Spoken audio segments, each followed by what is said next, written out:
Oh, client, and what do we do with them? Right? I can tell you guys are still in school because of the nature of that question. Tells me, yep, that's an I'm still in school kind of question. Let me get this straight. Let me get this straight for the camera. I want you to pay me a lot of money so I can experiment. Whether the results work out or not don't really matter to me. Is that cool? No, it's not cool? Well, you're crazy. You're a bad client. You understand what I'm saying? You guys understand? Did you guys just listen to your own question? How can I convince the client to pay me lots of money to allow me to pursue my own personal artistic style? It's even an experiment for me, so I have no idea if it's going to work. Regardless of the fact that you, the client, have already sold the concept to your client.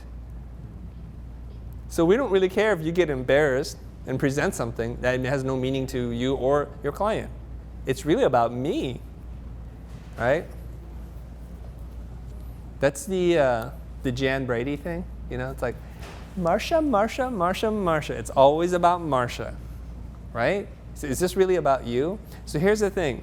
I take your money, and I'm supposed to give you something. I make a promise to you to do something, and you make a promise to me to do something. What's my promise to you? What is the artist's obligation to the client? What's our promise to them? Deliver. Deliver? Yes. Deliver what? The project. Yes. Deliver the project. What we agreed to. Yeah. Okay. Here's the thing. I want you guys all to think for a second. Something in your life that you've given a good amount of money to somebody else to do something for you. And a good amount of money is relative to each person here.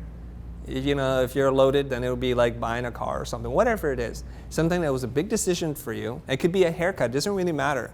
I want you to think about that for a second. Okay? Everybody got one? Yeah? All right. The peanut gallery hasn't spoken much. So we're going to ask the peanut gallery to speak up a little bit. Why don't you guys throw something out? What was a transaction exchange in commerce, between money and services, have you paid for that? You were like, yeah, it was a big decision for me. Go ahead, anybody. I'll wait you out, you guys.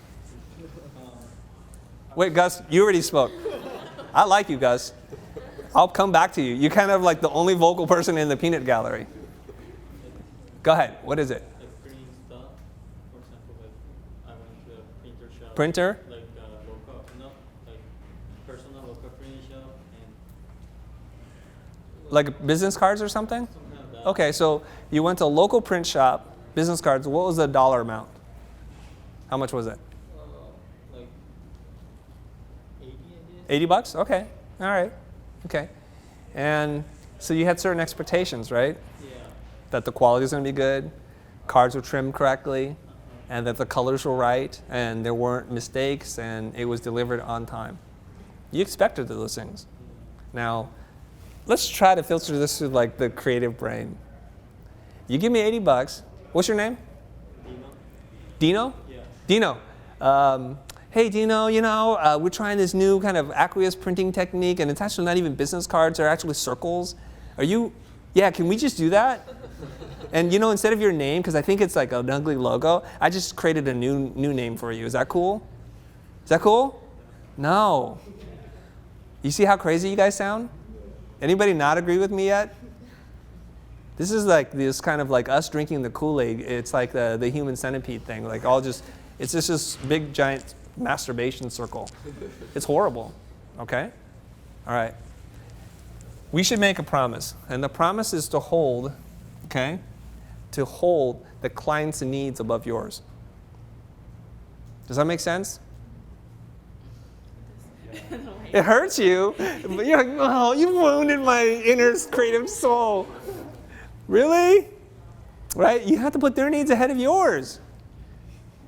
Their best interest. So you have to do what's best for the client. And not your best, it's their best.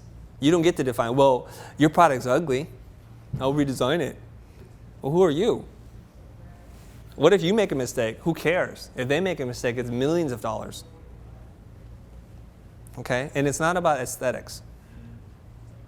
So let's let go of the idea that we need to convince the client to pay for our own experimentation. If you want to experiment on your own time when you are your own client. How's that? Is that fair? Okay, that's when you experiment. When you experiment is when you're in school, when there is no client. And this is one thing I can tell you, and maybe I'll get in trouble at Otis. It's like the instructor gives you an assignment, and if you know what you need to do, just do it. All I got is a grade on you, right? Now, I say this because on the other side is they're there because they have something to offer you, a process, a technique. If you totally ignore that, you may be shortcutting yourself. And there is a time to do one or the other, okay? If you suck, follow the rules. If you already are excelling beyond what the instructor can teach you, break the rules. It doesn't matter, right? I used to get really stressed out over deadlines at school. Right? I'm a perfectionist. And I remember one time, I think it was in my 6th or 7th term at school, an advanced graphic design class. I had this idea. I can't remember the exact nature of it, but we were supposed to make an editorial spread, like for a magazine, about an artist. And I was assigned an artist. And he was working with like very subtle tones in what he was doing. So I had this brilliant idea, right? Brilliant in my own mind, that I was going to use like white on white type. Like white type on a white background. And you're like, well, how do you see that? It's kind of invisible, isn't it? It's not high concept. Yeah. Back then, we didn't have all these crazy techniques and stuff, so we got a Chromatech. If you know what a Chromatech is, it's a custom dry rub transfer. So I designed the entire layout. It was beautiful. I sent it out to the Chromatech people, and back then, like $30 was a lot of money for me. Like, I don't make extra copies. I got like one shot to do this right. And then I went to I forget what they're called, but a photo printer, and I outputted my Illustrator file, so some of it was in black and white, some of it was white Chromatech.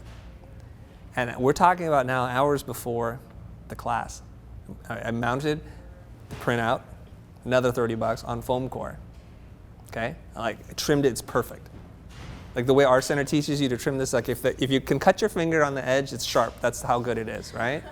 If you can't, then it's not good enough. So it's ready to go. I get the dry transfer, and you guys can see the mistake I've already made, and I start to rub it down. But dry transfer requires pressure, and when I apply the pressure, it would crush the foam core underneath, right? And there's no turning back now. Foolishly, I should have applied the Chromatech first, then mounted it on foam core. And so I was trying to gently apply the pressure, right? You just kind of rub it down, and it wasn't sticking. So when I lifted off the sheet, to my dismay, it was like some was on, some was off. It was horrible. And I was thinking, this is too late. Class is going to start in an hour now. What do I do?